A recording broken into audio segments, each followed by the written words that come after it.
Hey everyone, welcome to a new episode of Behind the Dial. We are here in our hometown of Boston, where we are sponsoring the Boston Calling Music Festival, as we are owning the local Orange stage. And on this episode, we're going to be talking to all the musicians, influential people in the Boston music scene. This is Behind the Dial.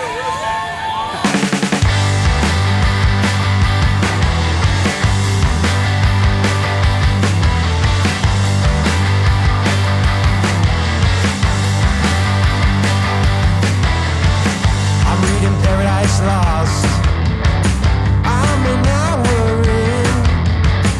eternity is trash. I'm coming collect. Hey everyone, I'm here at the Tivoli Audio Local stage at Boston Calling, and I am here with Dutch Tulips, Will Daly, musical extraordinaire, the director of Global Accounts Tivoli Audio, Jimmy Coberly, Phoebe from Double Elvis.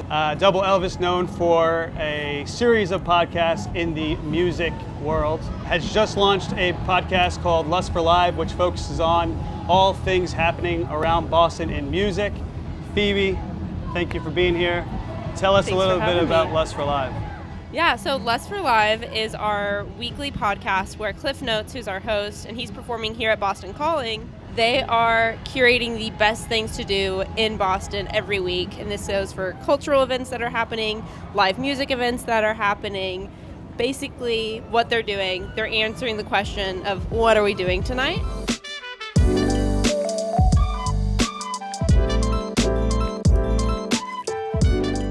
Guys, amazing set. It was awesome. How did it feel up there? It felt amazing, entirely surreal.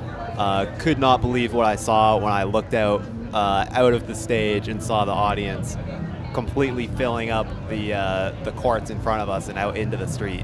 What is being a part of a festival of this magnitude, having a local stage, having a stamp of like local music say about, local music in Boston, the support that Boston has to local music, the dedication that it has, and what does it say for you guys about being a band that's like looking to have more opportunities out there? It's such a beacon of hope, especially at a time like this when everyone has a favorite venue or a beloved venue that has gone out of business or had to close down temporarily or permanently, and to see how much work and dedication and everyone who has come here to support the bands and make these performances happen, it's totally inspiring and such an honor to be a part of it. Awesome. Well, yeah. Yeah, and I'll just add, I think it's like super unique.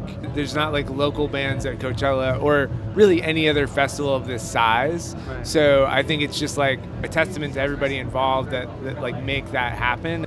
This doesn't exist anywhere, and we were so grateful to even be asked to play this. And as Mike said, to look out on that court and see, I don't even know how many people vibing and connecting was an experience like I've never had in my life, and I hope that we get to share more of those with whoever wants to come see us live come see us live.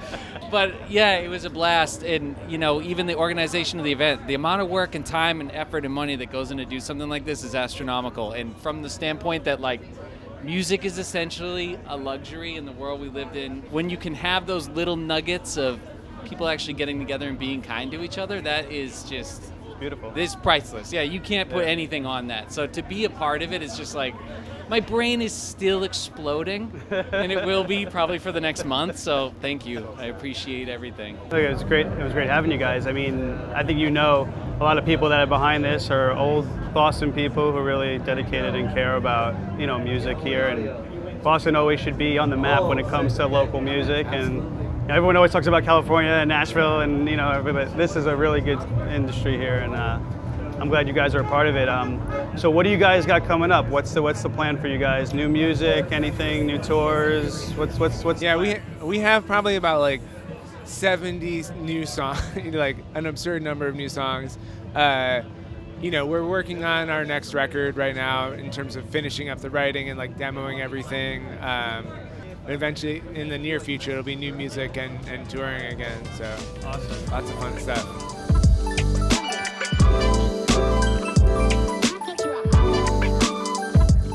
Jimmy, what does a stage like this, supporting local acts in a festival of this size, mean to you as a musician? I feel like it's like an opportunity that everyone who's ever played music would want to have, especially at a local level. Boston's always been a great city to have a lot of great like entry-level venues, places where you can get your feet wet as a new band. But an opportunity like this in front of tens of thousands of people on a bill with bands you would dream to play of, it's just really unique and really special. Yeah, I know. It's special for us to be here. Who are you looking forward to seeing most this weekend, either on this stage or any of the stages? I mean, obviously super excited to see Avril Lavigne, Nine Inch Nails, but Avenue's performing on our local stage, and I'm really excited to see what their set's like.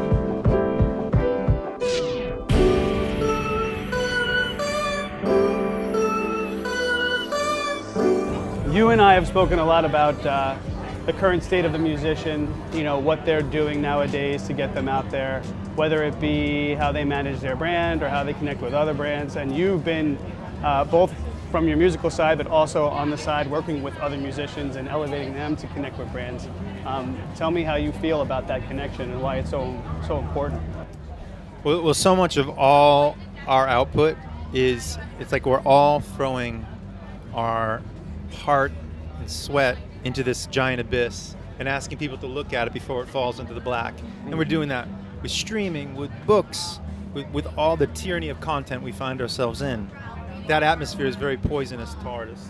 You know, it's very difficult to really be the person that culture asks you to live outside the box when that algorithm or that constant hunger for content is demanding more of you to even for a price of participation.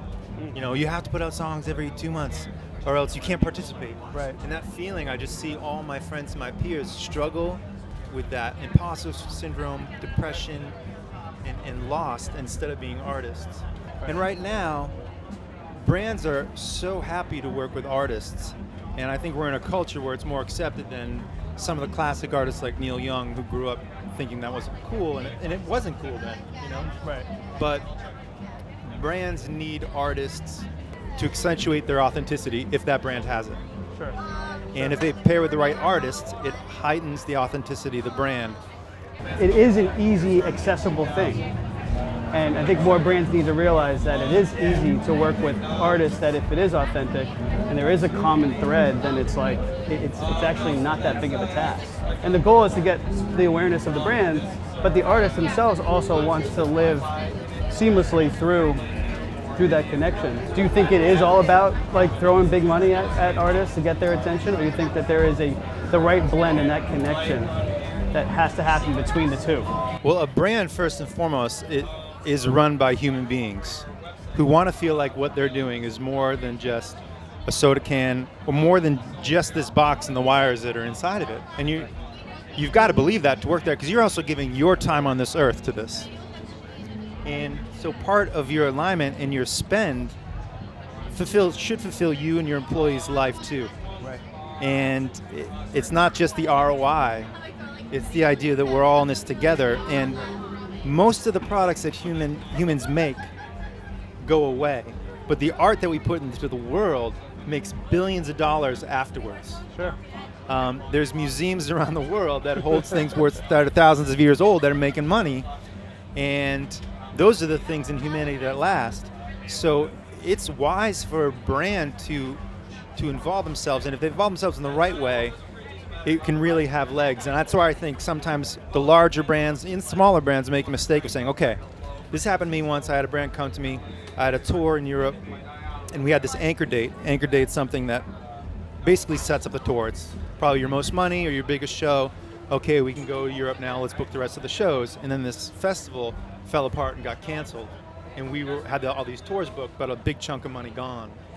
And this brand jumped in and said, hey, we're going to fill in your pocket for what you need to do this. You come play our little benefit when you get back.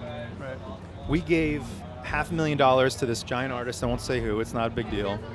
But we don't know. They said we don't know what we got from that, except for being in the stadium when we were there. But that artist didn't care. They got a check from us, and we got to be in front of those 10,000 people for the night.